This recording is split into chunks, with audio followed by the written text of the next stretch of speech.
The man in the parking garage apologized and walked away. Wrong person, I told myself. Happens all the time. I didn't think about it again until I got back to my car. That's when I saw it, written in the dust on my rear window. My name, just my name, nothing else. No note, no explanation, just those letters, traced by a finger in the dark while I was inside.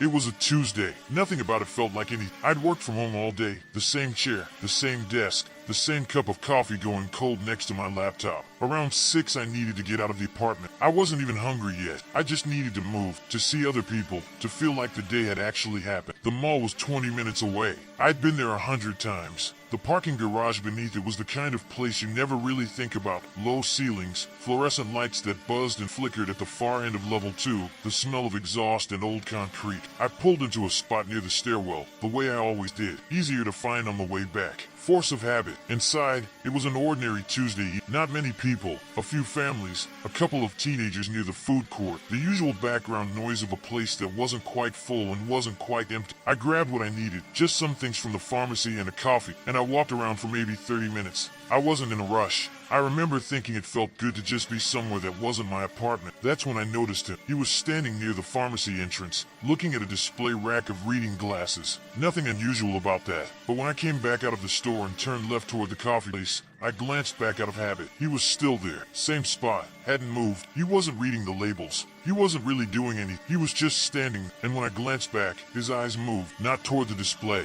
toward me. I kept walking. I told myself it was nothing. The coffee line was short. I ordered, waited, grabbed my cup. The coffee was too hot to drink, so I held it more than I sipped it, just walking slow, letting the evening stretch out a little longer. I passed a clothing store, caught my reflection in the dark glass of the window, and maybe 30 feet behind me, not walking fast, not walking slow, just walking, was the same guy. I told myself I was being paranoid. He was probably just heading to his car. Same direction. This is a mall. People walk in the same direction. I turned a corner toward the exit. He turned the same corner. I sped up slightly. He didn't. I looked back one more time near the doors to the parking structure. He had stopped. He was just standing, hands in his jacket pockets, watching me go through the doors. I didn't look back again.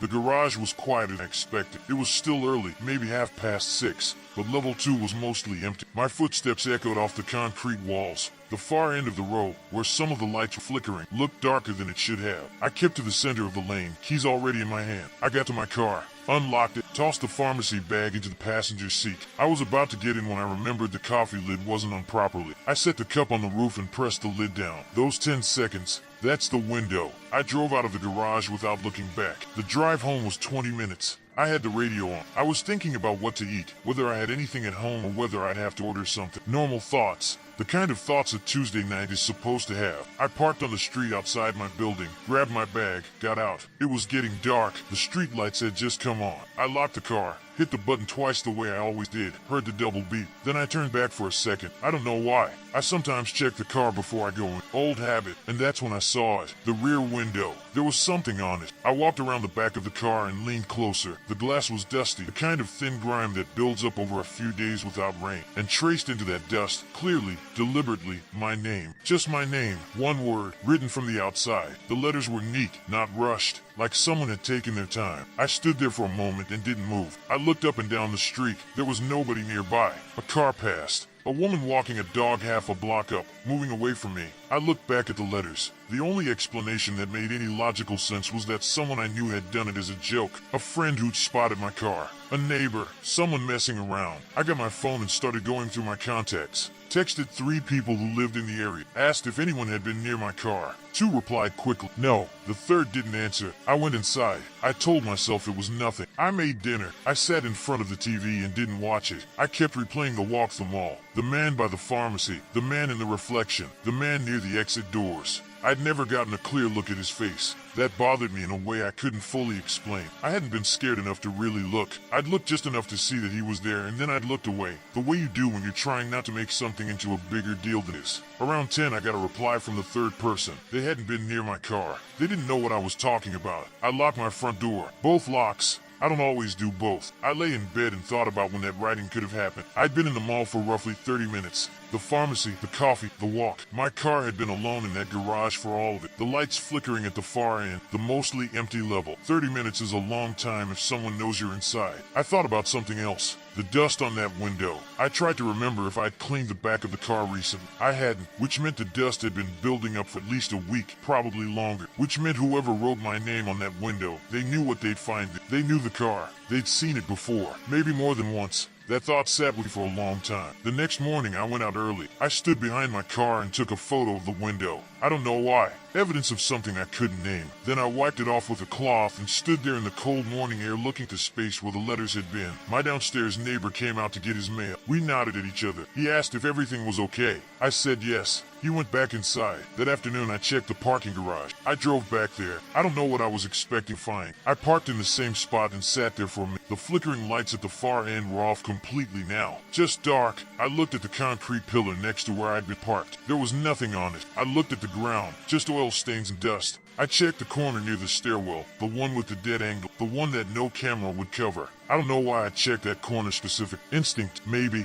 There was a piece of torn paper near the base of the wall. Probably nothing. I didn't pick it up. I drove home. That night my phone buzzed around midnight. Unknown number. I let it ring. It went to voicemail. I waited a few minutes and checked. Silence. Whoever it was had stayed on the line for 11 seconds and hadn't said a word. I called back. Disconnected. 3 days later, I finally checked my building's front camera footage. I'd been putting it off. I told the super I thought someone had been near my car and asked if I could look at Thursday. He pulled it up on his laptop in the hallway. We watched the timestamp go from 1841 to 1908. My car was visible in the lower left corner frame. At 1854, a figure crossed the edge of the frame. They walked to the back of my car. They stopped. They stood there for almost 40 seconds. Then they walked off screen in the direction of the building entrance, not the garage. The building entrance. The super looked at me. I looked at the screen. The figure was wearing a jacket with the hood up. You couldn't make out a face. Average height, average build. The kind of person you would not be able to pick out of a crowd. I asked him to go back. We watched it again. At the very end, just before the figure moved off screen, they turned their head, not toward the street, toward the camera, like they knew it was there, like they'd already accounted for it. The police report I filed 3 days later went nowhere. No crime had been committed. A name written in dust. An unknown number. A person standing near a parked car at night. None of it was enough. They never found him. I still don't know how he knew my name. I don't know how long he'd been watching before that Tuesday.